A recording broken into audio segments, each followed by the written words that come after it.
Joining us now is Okpe, with stories trending around the world. Hello, Jay. Fantastic. I think I did well today. You did very well. I think, that was how I paused. Well, I think 3 hours sets you straight. Oh, my morning. You guys had a great interview earlier. Yes, we did. Good morning, Leila. How are you? I'm good. How are you? Excellent. Well, good morning to you, viewers. We begin What's Trending with a New York Times article that highlighted the controversial unexplained deaths in Kano State, Nigeria, which has got many users on Twitter outraged. In the article, the New York Times writer stated that dozens of doctors are infected in Kano and that grave diggers were overwhelmed. The writer went on to say that the city was experiencing a major unchecked outbreak and could be one of Africa's worst hit cities. Well, let's take some reactions before we come back for a discussion. One user wrote, in Nigeria, we also have a very high recovery rate, low death rate, and most patients are asymptomatic. The numbers in Kano are also a lot less than those in New York. I would think the New York Times would focus on New York for now. How are your own grave diggers faring? Another user bio wrote, you guys need to do a scoop to identify the multiple mass graves where 90,000 of your fellow citizens are buried as a result of COVID-19. Or don't you care about your people? Who are your grave diggers in the US? Can you ask them how many graves they dig per day? Well, finally, a user wrote, show us pictures of the mass grave where New Yorkers are buried on Hart Island. It is one of the biggest mass grave sites in the US.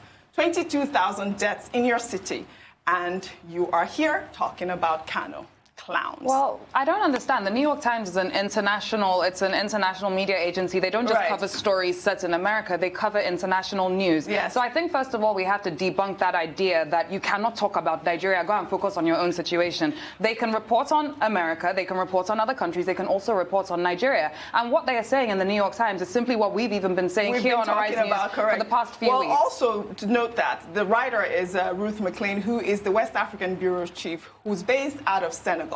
But I understand their outrage because, you know, the media is a decade-old tradition to actually pick the highlights of your article as, you know, your headline. So that's really what it is. When you read the article, you can tell that, you know, these were facts from, you know, healthcare workers who were in Kano. But the fact that it was misleading headline. Yes, the headline. That's really what it is about the fact that, you know, whatever the headline their is, grave diggers are the question you want to ask is it the truth? Yes. Is the story accurate? Is it fair? Has the reporter done his or her job? And I think that that particular story will pass all of these tests. Yeah. Now, here in Nigeria, we know that there have been reports of unexplained deaths, not just in Kano State, but also in Yobe and other parts of the north. For weeks, there was an argument to and fro between the authorities in Kano and experts as to what was the cause of the death. And we were hearing such things as, hypertension, diabetes, stomach ulcer, the weather, you know, common cold, right? So the story was an open copy. It was this kind of in-your-face kind of copy that any journalist, whether local or foreign, will write about. Yeah. Nigerian journalists have also even written more detailed stories about what is going on in Kano and parts of the north. So people responding emotionally to anything that comes from a foreign journalist or a foreign commentator, I think they miss the point. This is not about patriotism. You know, when a problem is occurring in your country, particularly with regard to COVID-19, it's a subject of international concern. Right. That's why they call it a global pandemic. And I do not see any problem with that story. And those who are getting emotional about it, I think they miss the point completely. Yeah. What is important is that I hope that the government of Kano State, what do they call the constituted authority? How did the governor of your state, former governor of the state, refer to himself? You know, we take stories like this seriously, you know, and realize that all eyes are on Kano, not just in Nigeria, but also globally. Exactly. And that the government needs to cooperate with the Presidential Task Force, the NCDC, and the federal government to make sure that Kano does not become an epicenter. The next epicenter from Africa. Very good point. Well, still in the U.S., President Donald Trump has come under fire for saying he is taking the malaria drug, HydroxyChloroquine, to lessen symptoms should he contract the new coronavirus, even though the drug is unproven for fighting the disease. Trump told reporters on Monday that he has been taking the drug and a zinc supplement daily for about a week and a half. Well, let's take a quick listen. A lot of good things have come out about the hydroxy. A lot of good things have come out. And you'd be surprised at how many people are taking it, especially the frontline workers, before you catch it. The frontline workers, many, many are taking it. I happen to be taking it. HydroxyChloroquine? I'm taking it, hydroxychloroquine. Right now, yeah. A couple of weeks ago, I started taking it. Because I think it's good. I've heard a lot of good stories. And if it's not good, I'll tell you right, I'm not going to get hurt by it. It's been around for 40 years for malaria, for lupus, for other things. I take it. Frontline workers take it. A lot of doctors take it. A lot of doctors take it. I take it. Now, I hope to not be able to take it soon because, I hope they come up with some answer. But I think people should be allowed to. Well, I think Donald Trump is on a suicide mission. I mean, that's all I can say. You put it right. I don't even know what to say. I'm lost for words again. Like, what is he consistently doing at this point? Well, also in the news, he also said, people are saying that maybe I own the company or I have interest in the company of hydrochloroquine, but he doesn't. But the fact still remains that everybody has touted this drug as unproven at this point. They say that it causes breathing heart symptoms for people that are already infected. People have died because of his initial comments. Also from his initial comments because of this whole thing. So I don't understand how a world leader like that can continue to misrepresent conversations like me this. too. If President Trump wants to commit suicide, he's entitled to do so. It will be his choice, right?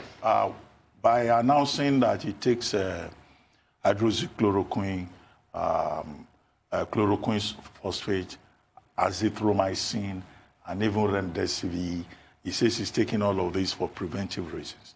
Against the advice of the experts, the Food and Drug Administration in the United States has said, even when you are going to take hydroxychloroquine, it should be in the hospital or through a clinical trial process. Do not take it yourself. Anthony Fauci, the most senior infectious diseases expert in the United States, has also said, look, what President Trump is saying is not proven.